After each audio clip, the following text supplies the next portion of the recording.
Hujan turun perlahan di malam itu. Lampu warung sate milik Rian berkelap-kelip seperti hampir padam. Warung kecil di pinggir jalan itu dulu selalu ramai oleh pembeli. Tapi sekarang, meja-mejanya kosong, bara panggangan padam, dan aroma daging bakar yang dulu menggoda kini sudah lama tak tercium. Rian duduk di kursi plastik, menatap ponsel di tangannya.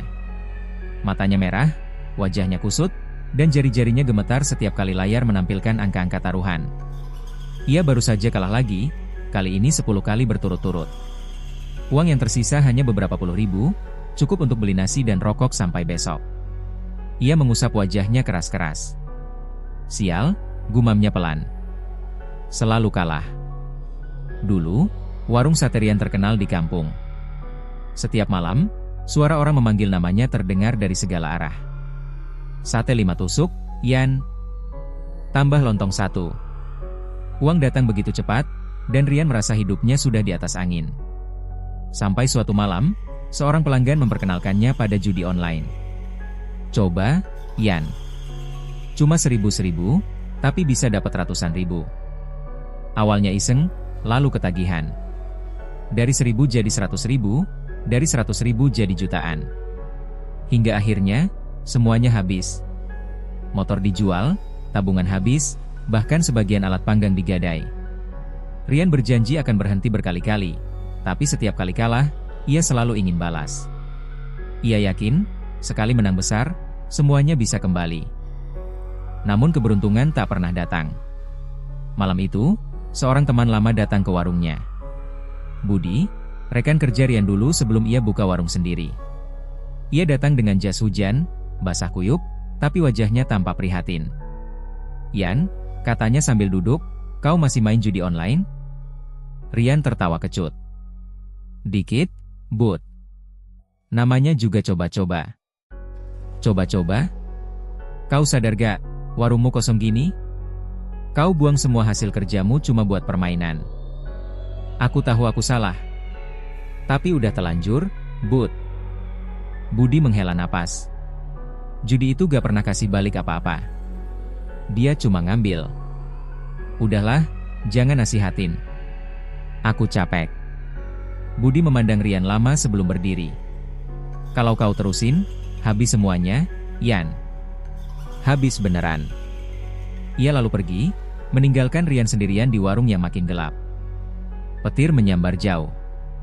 Lampu sempat padam sebentar, dan saat menyala kembali, Rian merasa ada seseorang berdiri di pinggir jalan.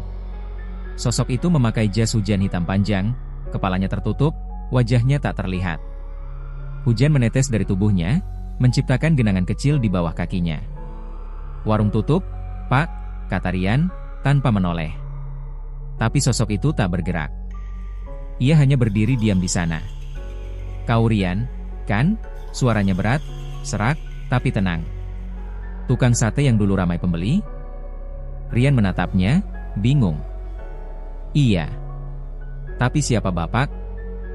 Aku cuma seseorang yang tahu kau sedang kesulitan. Kalau mau ngutang, saya juga lagi susah, Pak. Sosok itu tersenyum samar. Aku tidak datang untuk pinjam. Aku datang untuk menolong. Menolong? Rian tertawa hambar. Kau bisa bikin warung ini ramai lagi? Sosok itu mengangguk pelan. Bisa. Tapi kau harus mau melakukan sesuatu. Apa? Cari daging gagak hitam. Di kuburan tua, sebelah utara kampungmu. Kalau kau temukan, buatlah sate pertama dari daging itu. Malam Jumat. Dan jangan pernah mencicipinya. Rian mengernyit. Daging gagak? Maksud Bapak, burung gagak itu? Sosok itu hanya mengangguk. Ya. Gagak hitam yang hidup di tempat kematian. Itulah kunci pesugihanmu. Sebelum Rian sempat bertanya lebih jauh, sosok itu sudah berjalan pergi. Langkahnya tak menimbulkan suara. Dalam hitungan detik, bayangannya lenyap di telan hujan. Rian tertegun. Ia mencoba menertawakan omongan itu, tapi di hatinya ada rasa aneh. Kata, pesugihan, membuat dadanya bergetar. Ia bukan orang yang percaya hal-hal semacam itu, tapi keadaan hidupnya sudah terlalu hancur. Dan dalam keputusasaan, apapun terasa mungkin. Malam itu, ia tak bisa tidur. Hujan sudah berhenti, tapi di luar rumahnya terdengar suara gagak. Seekor, lalu 2, lalu 3. Suara itu datang dari arah utara. Dari kuburan tua yang disebut orang misterius tadi. Ia duduk di tepi ranjang, menatap istrinya yang tidur gelisah. Sinta sudah lama tak sehat. Uang untuk berobat sudah habis. Anaknya berhenti sekolah karena tak mampu bayar. Semua tanggung jawab menumpuk di punggungnya yang lelah. Rian menghela napas panjang. Kalau memang itu bisa bantu, apa salahnya coba? Bisiknya pelan. Keesokan paginya, Sinta bangun dengan wajah pucat. Mas, warung gak buka lagi? Sepi, sayang. Gak ada yang beli. Mas jangan main HP terus. Aku tahu itu judi. Berhentilah. Rian menunduk. Aku udah gak main, kok. Aku cuma mikir cara lain. Sinta menatapnya lemah. Jangan cari jalan yang salah, Mas. Rezeki gak datang dari hal aneh-aneh. Rian tak menjawab. Di pikirannya hanya terbayang satu hal, gagak hitam di kuburan. Malam berikutnya, ia membawa senter, karung bekas, dan pisau dapur. Ia berjalan sendirian ke arah utara. Jalanan becek, udara dingin, dan angin malam membuat bulu kuduknya berdiri. Setelah 30 menit berjalan, ia sampai di depan pagar kuburan tua. Kuburan itu sepi, ditumbuhi rumput liar dan pohon beringin besar di tengahnya. Angin membuat ranting berderak pelan, dan dari atas pohon, terdengar suara kraak, kraak, yang membuat dadanya bergetar. Ia menyalakan senter, menyorot ke arah pohon itu. Seekor gagak besar bertengger di dahan paling rendah. Bulunya hitam legam, matanya merah menyala dalam pantulan cahaya senter. Gagak hitam, bisik Rian pelan. Burung itu tidak terbang. Ia hanya menatap Rian diam-diam, seperti tahu sedang dipanggil. Jantung Rian berdetak cepat. Ia melangkah pelan ke depan, lalu mengeluarkan pisaunya. Maaf, ucapnya lirih, aku cuma butuh sedikit rezeki. Satu ayunan cepat. Sayap burung itu tertebas. Gagak itu mengeluarkan suara panjang dan menukik jatuh ke tanah. Darah hitam kental mengalir di antara rumput basah. Rian gemetar, tapi ia memungut bangkai itu dan memasukkannya ke karung. Begitu ia berdiri, ia merasa ada yang memperhatikan. Ia menoleh, dan di antara kabut tipis malam itu, tampak sosok berjas hujan hitam yang sama seperti kemarin. Berdiri di antara nisan, tanpa suara, tanpa ekspresi. Rian mundur setapak. Bapak, ini maksudnya? Pria itu melangkah mendekat, suaranya berat dan dalam. Kau sudah melangkah ke awal. Besok malam, bakarlah daging itu. Jangan lupa, sate pertama tidak boleh kau cicipi. Kalau aku lakukan, warungku akan ramai lagi. Lebih dari itu, jawabnya datar. Kau akan mendapat semua yang kau inginkan. Tapi ingat, setiap rezeki ada gantinya. Dan kau sudah memilih jalanmu. Hujan turun lagi. Petir menyambar di langit. Saat Rian menutup matanya sejenak karena silau, sosok itu hilang. Tak ada jejak, hanya bau besi dan lumpur basah yang tersisa di udara. Ia memeluk karung di tangannya erat-erat, lalu berlari pulang tanpa menoleh lagi.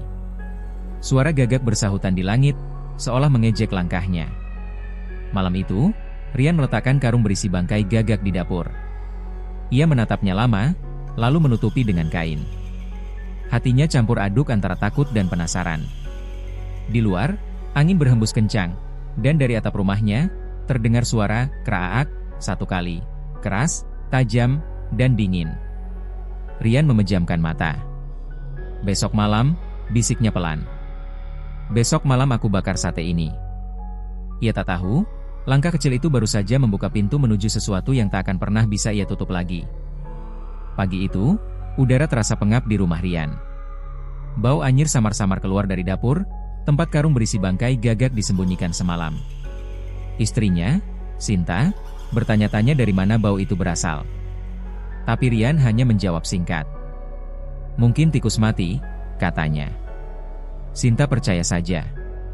Tubuhnya masih lemah, jadi ia tak sempat memeriksa lebih jauh. Setelah memastikan istrinya tidur lagi, Rian menutup pintu dapur dan membuka karung itu perlahan. Seekor gagak hitam besar terbujur di dalamnya. Bulunya lengket, darahnya sudah mengering sebagian, tapi matanya yang merah seperti masih memancarkan tatapan hidup. Rian menelan ludah. Ia ingin membuangnya, tapi sesuatu dalam dirinya menahan. Kalimat dari pria misterius itu terus terngiang di kepalanya. Bakarlah daging itu. Malam Jumat. Jangan cicipi. Hari itu Kamis. Malam nanti adalah malam Jumat. Rian tahu apa yang harus ia lakukan, walau pikirannya masih diliputi ragu dan takut. Tapi begitu ia memikirkan utang, rasa lapar, dan wajah lemah istrinya, rasa takut itu lenyap. Ia mulai membersihkan bangkai itu. Bulunya dicabut satu persatu. Dagingnya dipotong kecil seperti daging sate. Baunya luar biasa busuk, menusuk sampai ke dada. Tapi anehnya, saat bara api di panggangan menyala, bau itu pelan-pelan berubah. Tidak lagi anyir, melainkan wangi seperti daging kambing yang dibakar. Rian sampai heran sendiri. Sore menjelang malam, Rian membuka warungnya. Ia tak berharap ada yang datang. Ia hanya ingin mencoba ritual itu seperti yang diperintahkan. Ia menusuk potongan daging gagak ke tusukan bambu, membumbuinya dengan kecap dan sedikit garam. Lalu ia letakkan di atas bara yang merah. Daging itu berdesis. Asapnya menebar harum yang aneh, memikat tapi membuat kepala berat. Rian menatap api yang menari-nari di bawah tusukan sate. Dalam sekejap, ia merasakan sesuatu di balik punggungnya. Seperti ada yang berdiri mengawasinya. Ia menoleh cepat, tapi tak ada siapa-siapa. Malam makin larut. Tidak ada satupun pelanggan datang. Tapi saat jarum jam mendekati tengah malam, suara langkah kaki terdengar dari arah jalan. Pelan, tapi jelas. Dua orang lelaki datang menghampiri. Rian tidak mengenal mereka. "Malam, Bang. Satenya masih buka?" tanya salah satu. Rian tertegun. Sudah berbulan-bulan tak ada yang datang. "Masih, Mas. Silakan duduk." Mereka memesan masing-masing seporsi sate. Rian menatap daging gagak yang tersisa, lalu berpikir. Mungkin ini maksudnya, bisiknya dalam hati. Ia mengambil tusukan-tusukan sate gagak dan mulai memanggangnya. Aroma sate itu kini terasa semakin kuat. Saat angin lewat, baunya menyebar ke jalan, membuat udara malam seperti terisi rasa lapar yang aneh. Kedua pembeli itu makan lahap. "Satenya enak banget, Bang," kata salah satu sambil tertawa kecil. "Rasanya beda dari yang lain." Rian hanya tersenyum kecil. Ia tak menjawab. Dalam hatinya, ia tahu sate itu bukan dari daging biasa. Tapi melihat mereka menikmati, ada perasaan aneh di dadanya, antara puas dan takut. Setelah membayar, dua orang itu pergi. Tak lama, datang lagi 3 orang. Lalu 4. Lalu motor berhenti di depan warung. Dalam waktu 1 jam, warung Rian ramai seperti dulu lagi. Orang-orang memuji rasa sate yang katanya gurih dan lembut, berbeda dari sate lain di kampung. Uang menumpuk di laci. Bara api terus menyala sampai lewat tengah malam. Saat warung tutup, Rian menghitung hasil malam itu dan matanya berkaca-kaca. Ia belum pernah dapat uang sebanyak itu lagi sejak warungnya bangkrut. Ia pulang dengan hati ringan. Tapi malam itu, begitu ia rebah di kasur, suara gagak terdengar dari atap rumah. 1, 2, lalu puluhan. Seolah seluruh gagak di kampung datang berkumpul di atas rumahnya. Sayap mereka menepuk-nepuk genteng, suaranya membuat bulu kuduk berdiri. Sinta terbangun. "Mas, itu suara apa?" "Burung, mungkin." "Tidur lagi aja," jawab Rian pelan. Tapi Rian sendiri tak bisa tidur. Ia memandangi langit-langit yang bergetar karena suara sayap di atasnya. Matanya berat, tapi setiap kali ia memejamkan mata, wajah pria berjas hujan hitam muncul di pikirannya. Ia terbangun berkali-kali sampai fajar datang. Pagi harinya, keajaiban terjadi. Orang-orang datang ke warung Rian bahkan sebelum ia buka. Mereka bilang, mendengar kabar sate Rian yang aneh tapi enak dari teman. Dalam waktu singkat, warungnya penuh lagi. Rian bahkan menolak beberapa pembeli karena kehabisan bahan. Namun, sejak pagi itu, ada hal lain yang berubah. Kucing peliharaannya mati tiba-tiba di belakang warung. Matanya terbuka, tubuhnya kaku, dan di sekelilingnya ada bulu hitam seperti bulu gagak. Rian membuangnya diam-diam agar istrinya tidak tahu. Tapi setiap kali ia menyalakan bara api, ia merasa seperti ada mata yang menatap dari sudut dapur. Malam berikutnya, Rian tidak tidur lagi. Ia menunggu. Hatinya gelisah tapi juga bersemangat. Ia ingin mengulang kesuksesan malam sebelumnya. Tapi daging gagak sudah habis. Ia bingung harus mencari di mana lagi. Sekitar jam 11 malam, suara ketukan pelan terdengar di pintu belakang. Rian berhenti memanggang dan menoleh. "Siapa?" tanyanya. Tidak ada jawaban. Ketukan itu terdengar lagi, lebih keras. Ia berjalan pelan mendekat, membuka pintu sedikit. Angin dingin masuk, dan di luar berdiri sosok berjas hujan hitam itu. Rian terkejut. "Bapak?" Pria itu tersenyum samar. "Kau melakukannya dengan baik. Warungmu ramai lagi, bukan?" "Iya." Tapi, Rian menelan ludah. "Dagingnya habis. Aku harus cari lagi." "Sudah waktunya tahap berikutnya," jawab pria itu tenang. "Kau tak bisa terus memberi daging burung. Rezeki besar butuh pengorbanan besar." "Maksud Bapak apa?" Pria itu menatap lurus ke mata Rian. "Besok malam, sate gagakmu harus ditambah. Campurkan dengan daging manusia." Rian mundur satu langkah. "Apa? Tidak. Itu gila?" "Gila?" Pria itu tertawa kecil. "Kau sudah memulai, Rian. Kau pikir semua itu datang tanpa harga? Kau mau istrimu sembuh, warungmu ramai, utangmu lunas? Semua ada gantinya. Hanya satu. Seorang manusia. Sekali saja." Rian tak menjawab. Dadanya sesak, mulutnya kering. Pria itu menepuk bahunya pelan. Sentuhannya dingin seperti es. "Pilihlah dengan bijak," katanya pelan. "Jika kau menolak, semua yang kau dapat akan diambil kembali. Termasuk nyawamu." Lalu pria itu pergi, menghilang di kegelapan tanpa jejak. Rian berdiri terpaku lama di depan pintu. Hujan turun pelan, dan suara gagak terdengar di kejauhan. Malam itu ia tidak tidur sama sekali. Setiap kali memejamkan mata, ia melihat wajah dua pembeli yang makan sate gagak pertama kali. Ia ingat mereka memuji rasanya, tertawa, lalu pergi. Tapi pagi tadi, ia mendengar kabar dari tetangga, 2 orang ditemukan tewas di jalan dekat pasar. Tidak ada luka di tubuhnya, tapi mulut mereka menghitam seperti terbakar. Rian membeku saat mendengar kabar itu.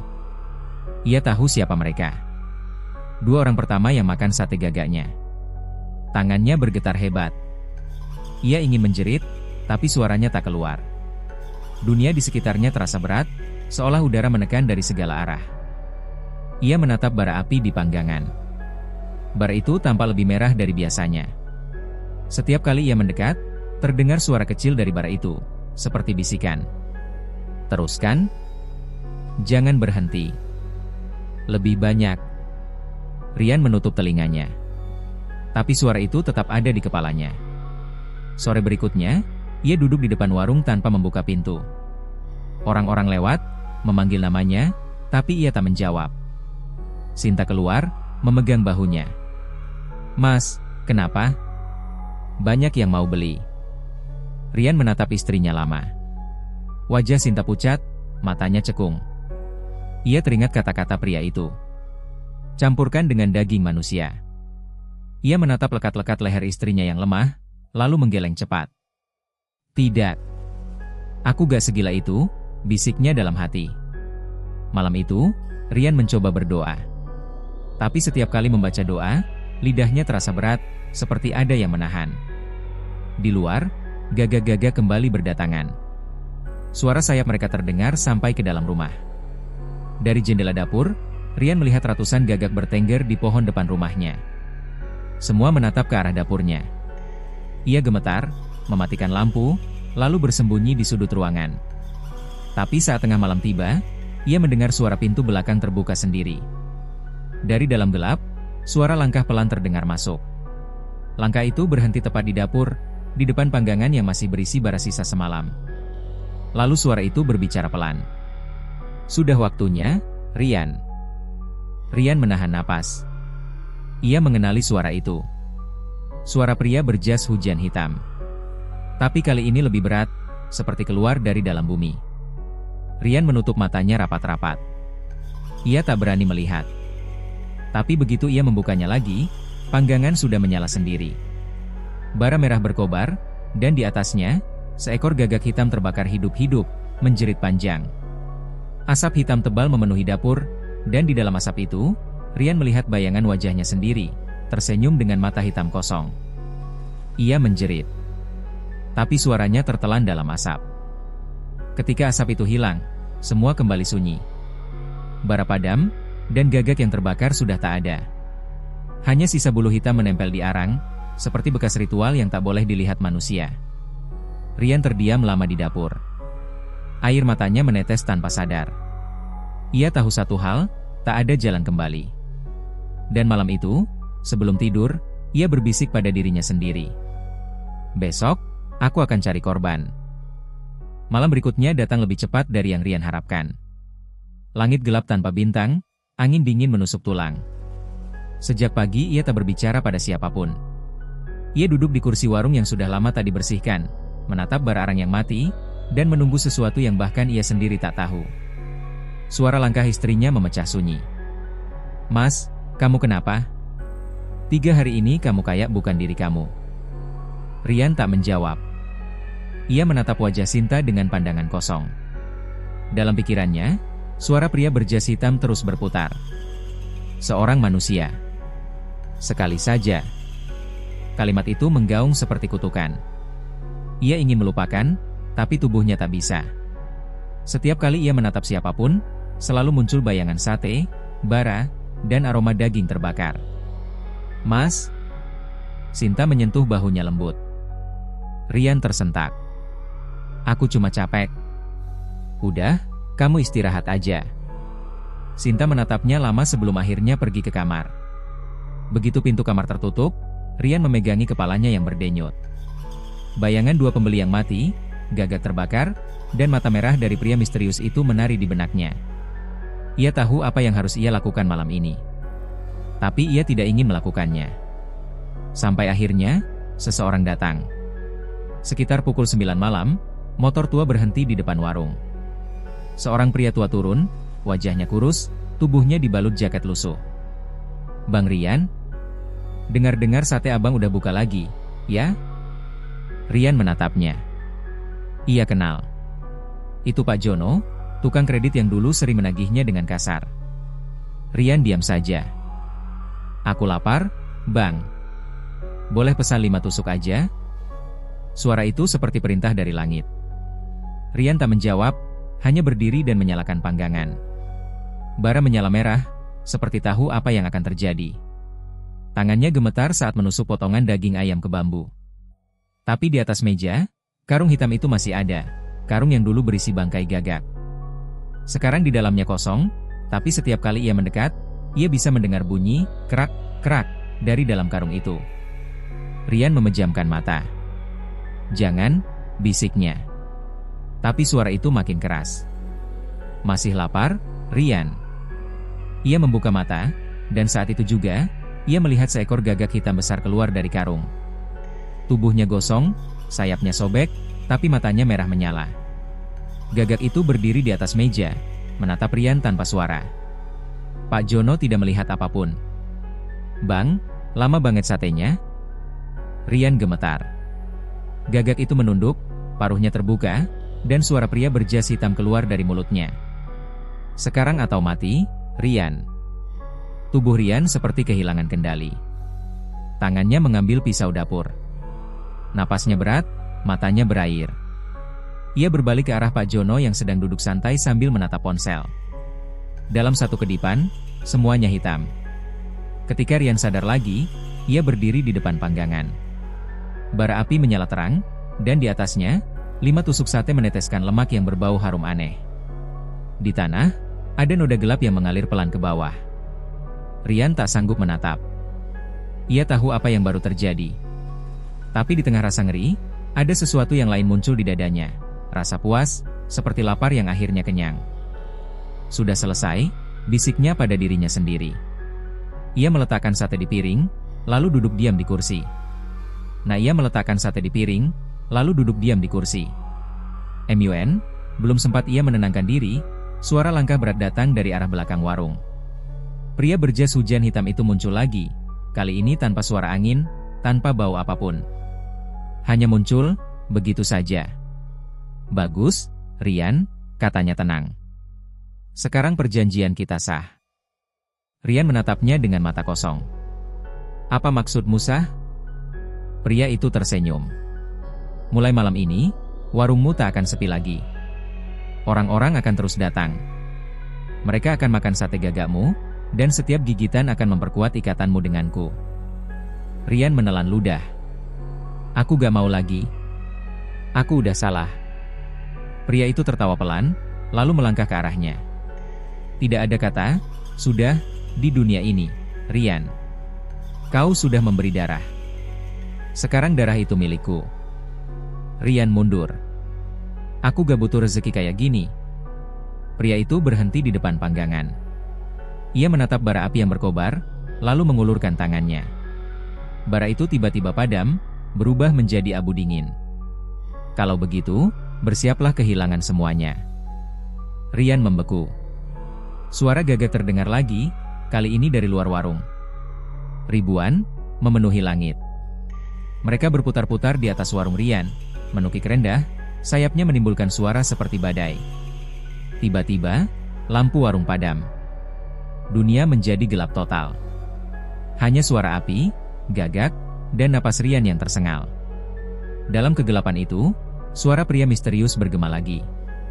"Rezeki adalah darah. Dan setiap darah harus dibayar darah." Rian menjerit.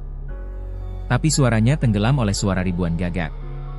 Tubuhnya gemetar, kakinya lemas, matanya berair. Ia berlari keluar, menembus kegelapan malam. Di luar, kampungnya sepi. Tak ada suara manusia. Tapi di sepanjang jalan, gagak-gagak berdiri berjejer di atap rumah, di pagar, di pohon. Semua menatapnya. Matanya merah, menyala seperti bara api. Rian berlari terus sampai ke ujung sawah. Nafasnya memburu, kakinya kotor oleh lumpur. Ia jatuh berlutut di tengah pematang. "Kenapa aku?" teriaknya ke langit.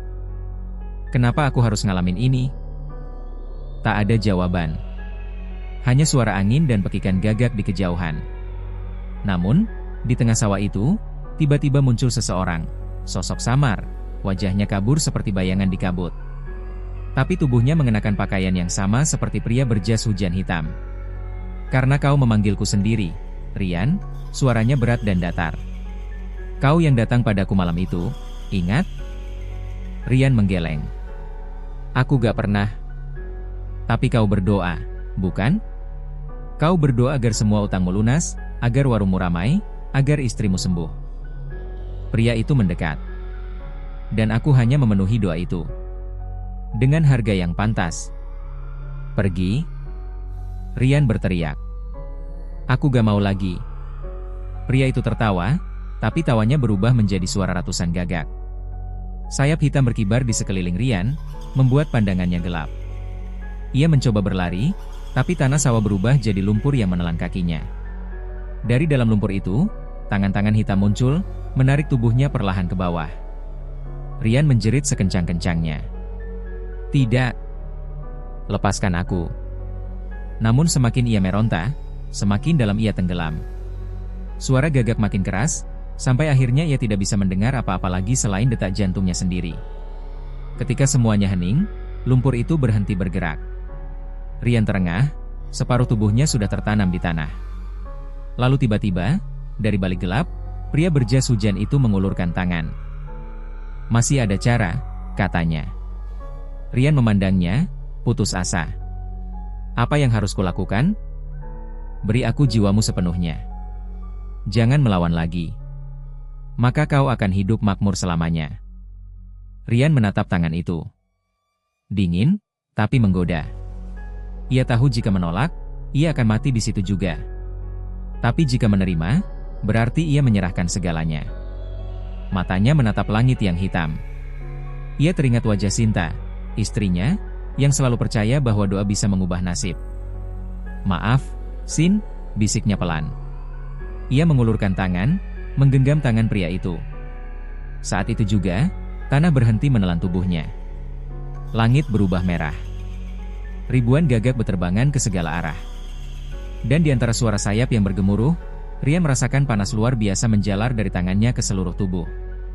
Ia berteriak, tapi tak ada suara keluar. Tubuhnya terbakar dari dalam, matanya berubah hitam pekat, dan dari dadanya, asap hitam keluar berputar seperti pusaran api. Ketika asap itu hilang, Rian berdiri tegak. Wajahnya tenang, matanya kini kosong dan hitam. Pria berjas hujan itu tersenyum. "Mulai sekarang," katanya, "kau bukan lagi manusia biasa. Kau adalah penjaga sate gagak." Rian menunduk. Di tanah, sisa darah Pak Jono berubah menjadi arang. Bara api yang padam tadi menyala lagi dengan sendirinya. Dari dalam bara itu, suara gagak menggema, seperti tawa dari neraka. Dan malam itu, untuk pertama kalinya, Rian tidak merasa takut lagi. Malam kembali turun di atas kampung kecil itu. Angin berhembus lembab, membawa aroma sate yang menggoda dari arah warung Rian. Sejak peristiwa di sawah, ada sesuatu yang berbeda dari dirinya. Ia jarang bicara, jarang tidur, dan setiap kali menatap api, matanya memantulkan warna merah seperti bara. Warungnya kini selalu ramai. Orang-orang datang dari desa sebelah, bahkan dari kota kecil di ujung kabupaten. Mereka bilang, sate Rian punya cita rasa aneh tapi nagih, gurih, lembut, dan wangi seperti sate kambing premium. Tak ada yang tahu dari mana daging itu berasal, tapi tak ada pula yang mau tahu. Mereka hanya makan, membayar, dan kembali besok malam. Namun di balik itu semua, Rian tahu satu hal. Setiap sate yang ia jual, menelan jiwa. Malam itu, Sinta memperhatikan suaminya dari balik pintu kamar. Wajah Rian tampak dingin, matanya sayu, tapi tangannya lincah menyiapkan tusukan sate di dapur. Bau rempah, kecap, dan asap menguar ke seluruh rumah. Sinta memejamkan mata. Ia tak pernah melihat Rian seaneh itu. "Mas," panggilnya pelan. Rian menoleh perlahan. "Kamu belum tidur?" "Aku cemas. Kamu jarang istirahat, kerja terus tiap malam. Aku takut kamu kenapa-kenapa." Rian tersenyum samar, tapi senyum itu kaku, seperti bukan miliknya. "Tenang aja, Sin. Aku cuma kerja. Biar kamu gak susah lagi." Sinta menatapnya dalam diam. Ada hawa dingin di sekitar Rian. Entah kenapa, setiap kali suaminya lewat, lampu di dapur selalu bergetar redup. Sekitar pukul 11 malam, warung Rian sudah penuh. Puluhan pembeli duduk di kursi panjang, menunggu giliran. Bara api menyala terang, menari-nari di bawah tusukan daging. Asapnya naik ke langit malam, membentuk gumpalan hitam pekat. Seorang pelanggan muda tertawa, "Bang, rahasia bumbunya apa, sih? Kok bisa sana ini?" Rian hanya tersenyum. "Bumbu warisan," katanya singkat. Dalam hati, ia tahu bukan bumbu yang membuat sate itu enak, tapi darah. Darah yang ia korbankan. Darah manusia. Sejak malam Pak Jono, ia tak perlu mencari korban sendiri. Daging itu selalu muncul di dapur setiap malam Jumat, di dalam karung hitam yang tak pernah kering dari darah. Kadang, tubuhnya bergetar ketika membuka karung itu. Tapi setelah sate matang dan uang masuk ke laci, rasa takut itu hilang, tergantikan oleh rasa puas yang dingin. Namun malam ini berbeda. Saat bara api nyala makin besar, suara gagak terdengar di kejauhan. Mula-mula satu, lalu dua, lalu puluhan. Gagak-gagak itu terbang mengitari warung, menukik rendah di atas atap. Orang-orang mengira itu hanya kebetulan, tapi Rian tahu, tanda itu datang lebih cepat dari biasanya. Dari dalam asap panggangan, suara lirih terdengar lagi. Saatnya, Rian, satu lagi, sate terakhir. Rian menggigit bibirnya. Suara itu kini begitu jelas. Bukan dari luar, tapi dari dalam kepalanya. Ia mencoba mengabaikan, terus memanggang, terus melayani pembeli. Tapi semakin lama, tangan kirinya bergetar. Pandangannya kabur. Asap sate berubah warna, dari putih menjadi hitam pekat. Orang-orang mulai batuk. "Bang, ini apaan?" Asapnya aneh. Rian panik. Ia menepuk panggangan dengan handuk, tapi api malah membesar. Dalam kobaran itu, ia melihat sekilas wajah Pak Jono, wajah dua pembeli pertama, dan wajah-wajah lain yang entah dari mana. Semua terbakar di antara tusukan sate, menatapnya sambil tersenyum. "Teruskan, Rian," suara itu berbisik. "Satu lagi. Sate terakhir, untuk menyempurnakan perjanjianmu." Rian jatuh terduduk. Nafasnya berat. Orang-orang berlarian keluar dari warung, panik melihat api membesar. Hanya Rian yang tetap di situ, menatap bara seperti orang kehilangan akal.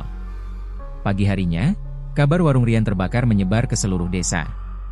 Anehnya, bangunannya masih utuh, tapi di dalamnya semua meja gosong, dan di tengah ruangan berdiri Rian. Tubuhnya hitam seperti arang, tapi masih hidup. Matanya terbuka lebar, kosong tanpa bola mata. Orang-orang ketakutan. Tak ada yang berani mendekat. Hanya Sinta yang datang, menangis histeris melihat suaminya berdiri di antara abu. "Mas! Mas Rian!" Ia mengguncang tubuh suaminya, tapi Rian hanya menatap kosong. "Mas, sadar. Ini aku, Sin." Rian perlahan menoleh. Bibirnya bergerak pelan, seperti berusaha bicara. "Sate, terakhir." Sinta menggeleng ketakutan. "Jangan ngomong gitu, Mas. Cukup, kita pergi dari sini."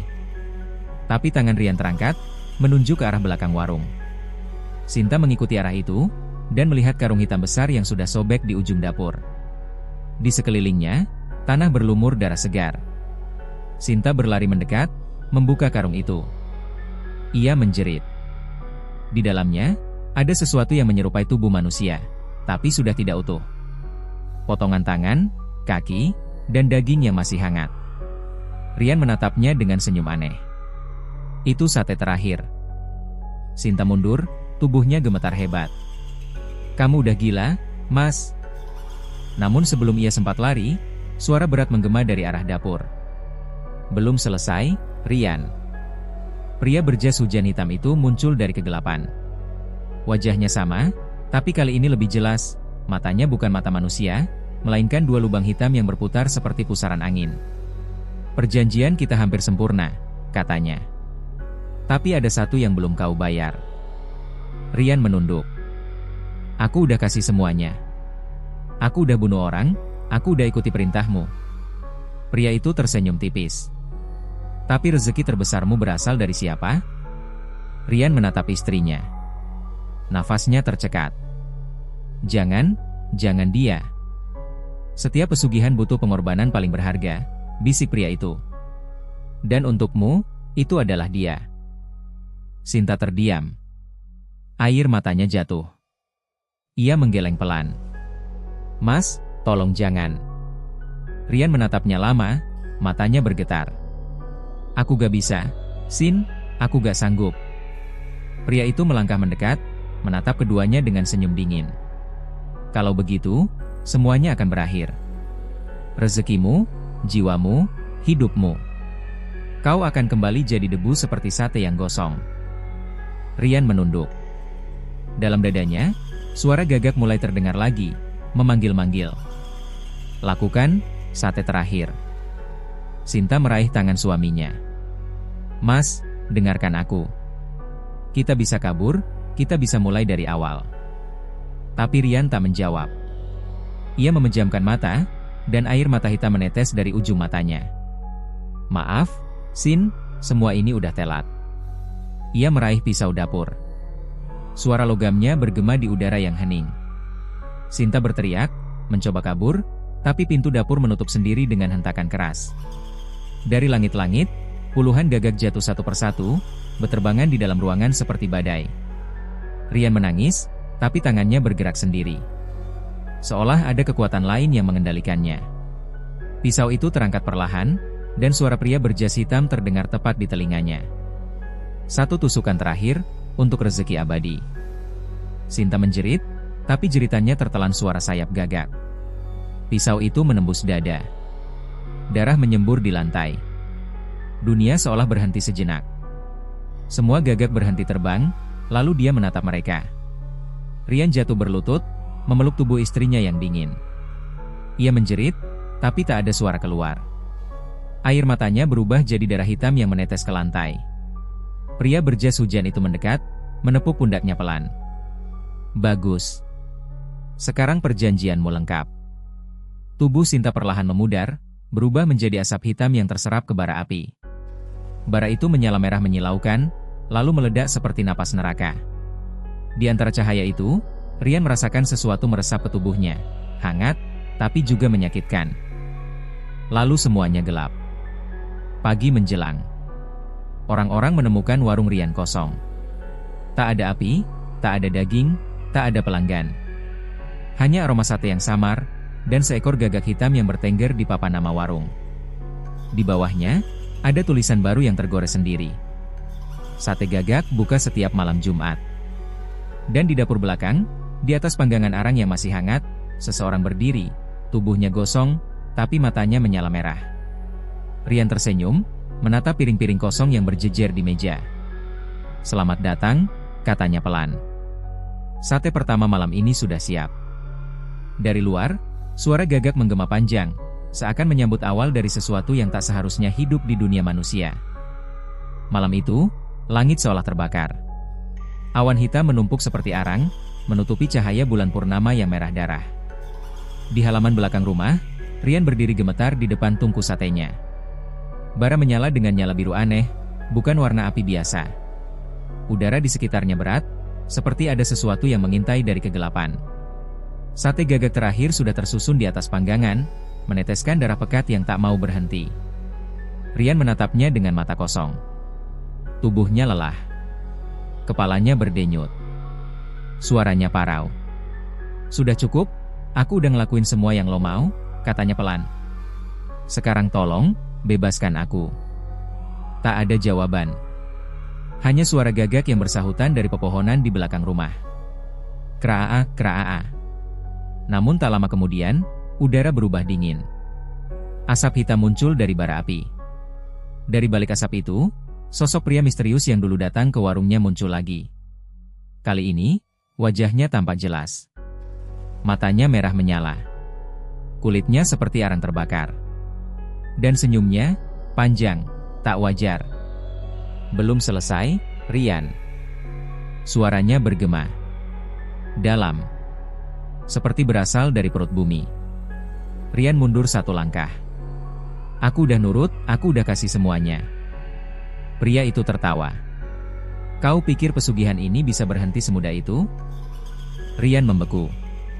Apa maksud lo? Setiap kekayaan butuh darah. Setiap darah butuh tumbal baru. Tapi malam ini, sate terakhir sudah menunggu. Pria itu mendekat. Bara api di tungku makin besar, berwarna biru keunguan. Suara Gagak makin ramai, seperti ribuan burung mengitari langit. Rian menutup telinganya, tapi suara itu menembus pikirannya. Terdengar bisikan-bisikan, samar tapi jelas. Sate terakhir, sate terakhir. Tiba-tiba, tubuh Rian terasa berat. Tangannya bergerak sendiri. Kakinya melangkah tanpa kendali menuju tungku. Ia mencoba melawan, tapi sesuatu menariknya dari dalam. Sosok-sosok hitam mulai muncul di sekeliling halaman. Bayangan dengan mata merah, tubuh kurus panjang, mulutnya terbuka meneteskan darah. Mereka berbisik serentak. Sate terakhir untuk penebus dosa. Tidak. Jangan. Aku gak mau, teriak Rian. Tapi pria itu mengangkat tangannya, dan tubuh Rian terpaku di tempat. Bara api di tungku menyala semakin terang, menyulut udara malam. Pria itu menatap Rian dalam-dalam. Kekayaanmu sudah kau makan. Sekarang gantinya, kau yang akan dimakan. Tiba-tiba, tali tak kasat mata menjerat tubuh Rian dan menariknya ke arah tungku. Ia berteriak sekuat tenaga, tapi tidak ada yang mendengar. Api itu membesar, menyambutnya seperti mulut iblis yang terbuka lebar. Daging-daging Gagak ditusukkan mulai meleleh dan berubah bentuk. Wajah-wajah korban yang dulu ia bunuh muncul di antara bara. Mereka menatapnya dengan mata kosong. Giliranmu sekarang, Rian. Jeritannya menggema, menembus malam. Api menelan tubuhnya perlahan. Kulitnya melepuh, tapi anehnya, tak mati seketika. Ia bisa merasakan semuanya, panasnya, pedihnya, dan suara tawa makhluk itu di telinganya. Sampai akhirnya, suaranya lenyap. Hanya tersisa bara yang berdesis, dan bau gosong yang menyebar ke seluruh kampung. Pagi harinya, warga menemukan halaman belakang rumah Rian hangus terbakar. Warung satenya lenyap, seolah tak pernah ada. Yang tersisa hanya abu hitam dan tumpukan tulang kecil yang gosong di atas tungku. Di tiang bambu dekat sana, puluhan gagak hitam bertengger diam, menatap abu itu tanpa bergerak. Dan saat angin bertiup, terdengar bisikan halus.